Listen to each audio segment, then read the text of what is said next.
right now I'm turning to my right, and somebody whose work I truly have enjoyed covering the NFL for the Wall Street Journal, as he did all the way up until last year. Now he is a writer for Bill Simmons' site, The Ringer, covering the National Football League. Good to see you, Kevin Clark. How are you, buddy? Thanks for having me. No, you bet. Thank you. So now, would you just unpack when we first met? We want to do that right now? I was 13. Yeah. We were in an elevator together in Tampa. Yes. And long story short, I have 3 autographs on my wall in Orlando from that Super Bowl. One is Brian Billick. One is Jim Fassel. The other is Rich Eisen. The two head coaches in that year's Super Bowl. Yep. Billick, Fassel, who famously pushed all the chips to the center of the table to make that Super Bowl. The big 3, as I call them. Yeah, of that Super Bowl. Eisen, Fassel, Billick. Yeah. And where did we? I don't recall signing that one. Was it okay? Was it cool? You said, "Dear Kevin, Rich Eisen, you got it." Oh, you said. You actually said. Was that a common thing for you back then? Yes, because it was my home run call on SportsCenter. Yeah, you got it. And how many A's did I put on there? A couple, like 4 or 5. Wow. Was there like a sliding scale? If there were a lot of A's, were you excited about giving the autograph? That was my. There's nothing finer than being in your diner at the moment. Do you still have this or no? Yeah. Oh yeah. It's in Orlando. You gotta have a photo. You gotta tweet out a photo of this. Okay. I'll find it. We'll make this happen. Yeah, unearth it. I mean, you've packed it away now. It's not on a wall anymore. I mean, come on. It's somewhere. It's not a large bedroom down there in Orlando. Okay. Yeah. This is where you grew up. Yes, where I grew up. You're from Orlando. I'm from Orlando. You went to the U. Went to the U. Okay, and then out of that, you start covering the Knicks for the Wall Street Journal. The Knicks for 2 years. That's where you learn to deal with failure and learn how to, be around a lot of losing. Right. And then, luckily, a couple of years later, I got to cover the NFL from a national perspective at the NFL, the Wall Street Journal. And so then I was able to get out of losing locker rooms and into winning locker rooms. Well, I mean, in terms of the locker rooms that you've been in, Kevin, and the stories that you've written, the neat stuff that you've done is you talk about things that go on inside a locker room that the national media usually doesn't, A, pay attention to, or B, know about, and it always speaks to the camaraderie that's going on in the locker room. For instance, with the Green Bay Packers a couple of years ago, with the what game were they all playing? Settlers of Catan, which I still haven't played, but I know that they, Green Bay is a weird place. Let's put it that way, and they have to find something to do. They can't just go out to large steak dinners or whatever it is. So careful, you need to step back into Wisconsin at some point, I'm sure, in your career. I love Wisconsin. Okay. Part of my family's from Wisconsin, but being in Green Bay on a Tuesday night or a Monday night, the traditional sort of off days of the NFL, you do have to find something to do. And so in Green Bay, as opposed to maybe Phoenix or maybe San Diego. Yes. And so they got together, a lot of the players, and started playing I guess, somewhat nerdy board game called the Settlers of Catan, and they became obsessed with it. It became a team bonding experience, and then it became a phenomenon of the team. They all started playing it, and it's typically, it's for 20-somethings. It's for people who like board games, which is not the typical NFL experience. You wouldn't think so, but how cliquey do you find an NFL locker room, though, for you just to walk in and they may not know who you are? You got to get your toe in the door in a spot that I have found to be very closed from time to time, these locker rooms. You got to find out what they want to talk about. I went to Seattle 2 weeks ago to write a story about the Seahawks and how they take the best vacations in the NFL, and you're asking guys about snowboarding in American flag onesies or hiking in New Zealand. They want to talk about that stuff. Well, last year didn't Russell take everybody to Hawaii, and that's where they had they learned to paddleboard there, and now they're obsessed with it. But yes, they love taking crazy vacations. Russell Wilson actually piloted a helicopter last week with Ciara throughout Seattle. They're risk takers up there. Now hold on a second. Yeah. What are you saying? What did Russell Wilson was flying a helicopter around Seattle last week? Like personally? Yeah. Lifted it off the ground. Yeah. With Ciara sitting shotgun. Correct. I assume there was some sort of professional pilot somewhere within the helicopter, but not within the sort of Instagram, social media. Did he put it? Did he put that one? I believe he did. Yeah.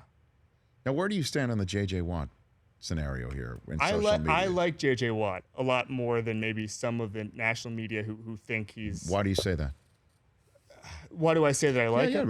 Yeah. What have you? I think that he is genuine in what he tries to do. I think I've heard enough stories about the guy going into firehouses and not telling anybody and just hanging out with those guys or hanging out with kids. I mean, I'm not saying that a lot of NFL players don't do that. A lot of them do that on Mondays or Tuesdays during the season. Sure. But I think that people think he's trying to do everything for attention. I don't necessarily know if that's the case. I think he does keep some things that are good for him under wraps. Kevin Clark of The Ringer, of Simmons' new website, joining me here. So what are you working on right now before the NFL season? I mean, right now, everybody's out on vacation. Everybody's out of the offices right now. There really is nothing going on. So what are you planning?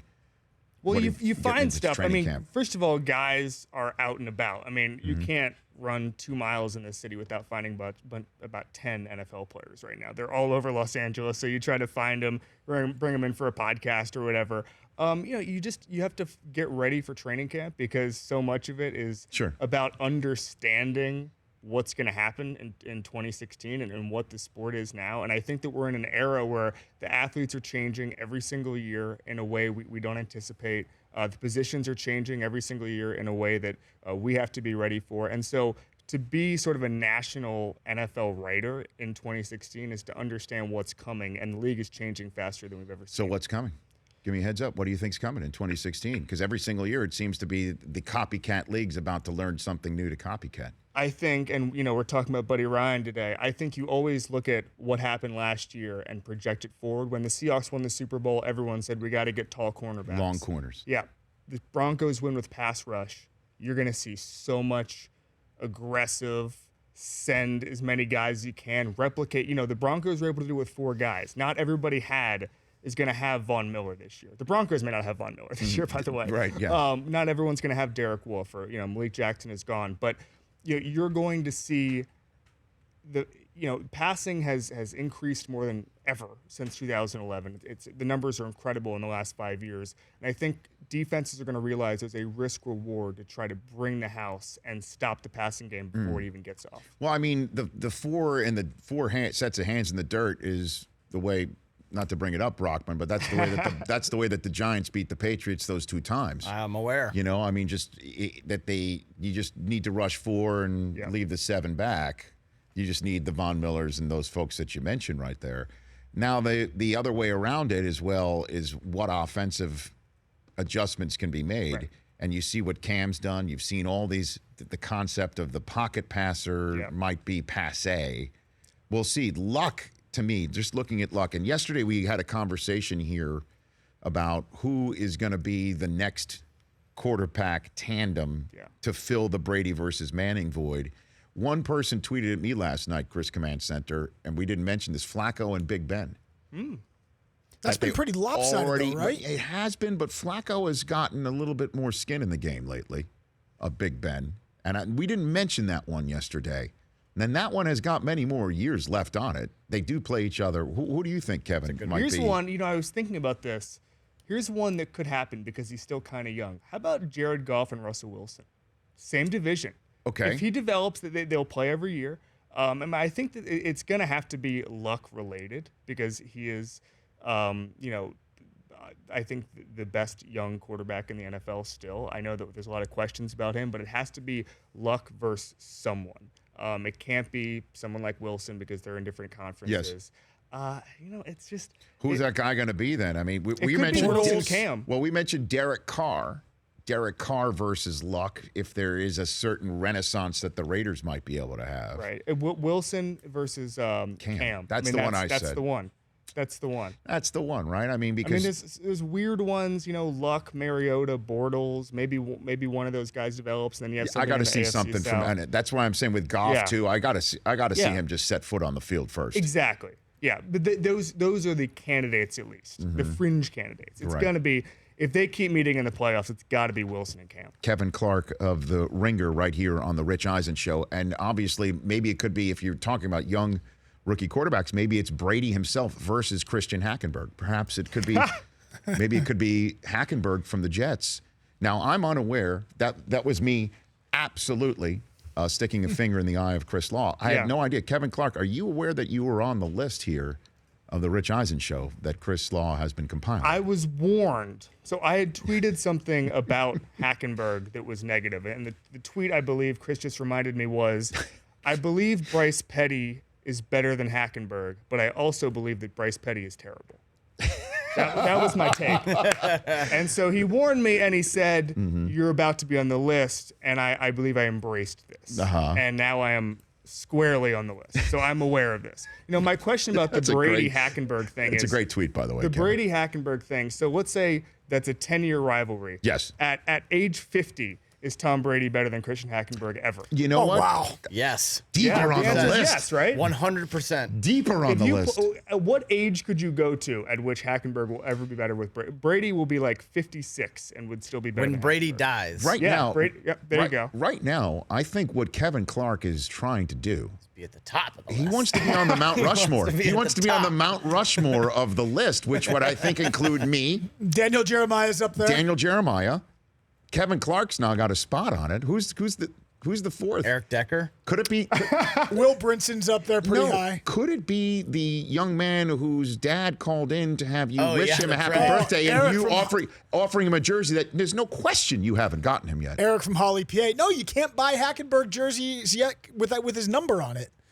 Because once Fitzpatrick doesn't sign, he's going to switch from 5 to 14 when he leads them. Oh, goodness. And when they play in the Kevin, help me 2020 out here. Super Bowl out here in Los Angeles, Kevin, help me This out here. is unbelievable. Unbelievable.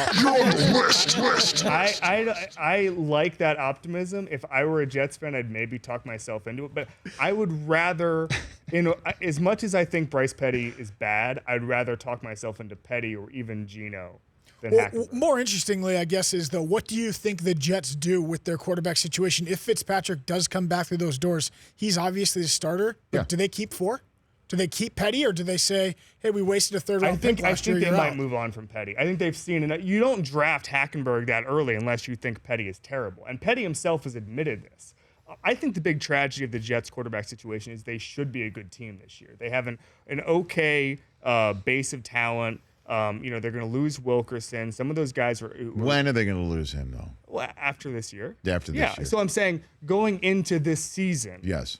they should be playing to win because they cannot keep this core together. They should have a decent quarterback, and they're not going to have it. I mean, this is like, it would be like Homeland coming back for another season, and you say, oh, they could be good, and then a Carey is teamed with Carrot Top. Here's why I'm not so Hold on. concerned. By the way, you just heard why Simmons hired the guy. Carey from Homeland. No, the just reference? Homeland, Carrot Top, right. using pop culture references to make the point of a current sports story. Well, now- that was it right there. I mean, is that the sort of thing you put on a resume when you get on a call from Simmons or It was whatever? nothing but Homeland jokes.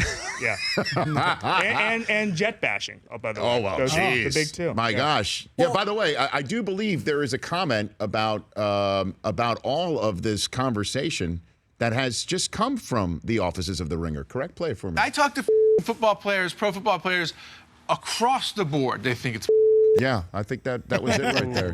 Yeah. That's true. Hold on, though. Before we give That's never gonna Kevin get all old. these kudos for his great takes and putting Hackenberg on the list, Here we Oh, go. my is gosh. it There we true that you also rated Andy Dalton over Aaron Rodgers on your list of top 10 quarterbacks Ooh. of 2016? Is this true? So, Quarterback Aaron evaluator. Rodgers Is this is a true? much Kevin better Clark. quarterback than Andy Dalton. Okay. Okay? Where's- Much better. Where's the caveat? Where's If the I but? was a GM, I would take him 100 times out of 100. Okay. And if I didn't, I would fire myself. Okay? That's where we're at. When I was asked to rank where I saw the quarterbacks falling in 2016, Mm-hmm. going forward, not looking past, I predicted a better season for Andy Dalton than Aaron Rodgers. Now, the three letters that come to mind are WTF. I mean, Well, first of all, where do we statistically, get he had a this? much better season than Rodgers last year. Rodgers, I think, was 30th in yards per attempt. Wow, I mean, look. We could parse stats. I know. anyway. Okay. It was. Jordy Nelson It was gone. a argument from me. Again, Rodgers is a much better player. I think Dalton and the Bengals are going to have a breakout season. If you Okay. look at the roster, if you look at the cap space or the cap situation, they're one of these teams that could be due for a deep playoff run. Yes. I wanted to stake a claim in the Andy Dalton bandwagon, and that was my. Okay. That was my. Had I known this going back in the year 2000, instead of signing "You Got It," I would have signed. Don't be a hot take artist. Just don't Don't go there. Don't go there, Kevin. It was not. It's not. To paraphrase George Costanza, it's not a hot take if you believe it. I love that one. Genius. I love that one. It's not a lie if you believe it. That's correct. This is what we do. We've got that. We've got that at the ready. I can't believe you had that ready, Mike. Before I let you go, Kevin, is it true you, a Wall Street Journal journalist, prior to joining The Ringer, really thought the word was smorgasbord instead of smorgasbord, as Chris Brockman said in the first hour of this show? If you live in New York, you hear smorgasbord all the time because it is a market in Brooklyn, as Chris has pointed out many times in the show. Well, okay. And so my only argument. when he said, when you guys were arguing that, my brain thought, oh, it's smorgasbord. Yeah, but if you had typed that in any... Yeah, you would have seen the red line. Well, you've I seen am the a squiggle- millennial. the squiggle- I'm a millennial. you've I seen would the just see squiggle the red. red line. Yeah. No, I just first impression, I was with Chris, and now I. But Brockman didn't know that it was a deli in Brooklyn. He just thought that was the I word. thought that was the Smorgasbord. word. Okay, then I'm not with him there. I'm not going to follow him down that it path. keeps dropping. 39% of the people agree with me. Oh wow. It was 48 earlier. You need to start saying 61% of the people think you're an idiot. Why- As opposed to the other way I don't around. know why of I how would you're do that. I'm a describing it. glass half full guy, Rich. So where do you stand on the actual legitimate poll question of the day, RichEisenshow.com, of greatest defenses of all time? Where do you stand on that subject? You want to give him the choices, Chris Brockman, Yeah, please? we'll run Steel down the curtain list. not on there, right? 76 Steelers, the 85 Bears, the 86 Giants, the 2000 Ravens, the 02 Bucks, 13 Seahawks, 15 Broncos. I think it's the Bears, and I think that's, it's interesting with Buddy Ryan. It's not his schemes that were passed down, it's his attitude. And that's what still, there's still some safety stuff or some alignment stuff that's passed down from what Buddy did. But he was like, to do another pop culture thing, he was like the Clash. He just took something that had been done and made it angrier and more aggressive. And that's what I think is really his legacy. It's got to be the Bears. I read an anecdote this morning that Joe Namath, when he was with the Jets, he was scheming against Joe Namath in practice, and they would have 9-man protection schemes because Joe Namath's knees were so bad. And Buddy would say, "I'm going to take 10 guys and rush them." That's how I'll get to Joe Namath in practice. And so it was just an attitude, and I think that you'll never see it again. The 85 Bears are by far the best defense of all time. Kevin, it's been fun meeting again since our first encounter. Let's not make this the last, okay? Thanks for Please having come me. out. No, appreciate it. Check out this man's writing at The Ringer and also on Twitter @by Kevin Clark. That was a great tweet. The Bryce Petty. What put him on the list is impressive. Chris Law. Nah, whatever. Good job. Congratulations being on the list. The Rich Eisen Show, weekdays at noon Eastern on Audience.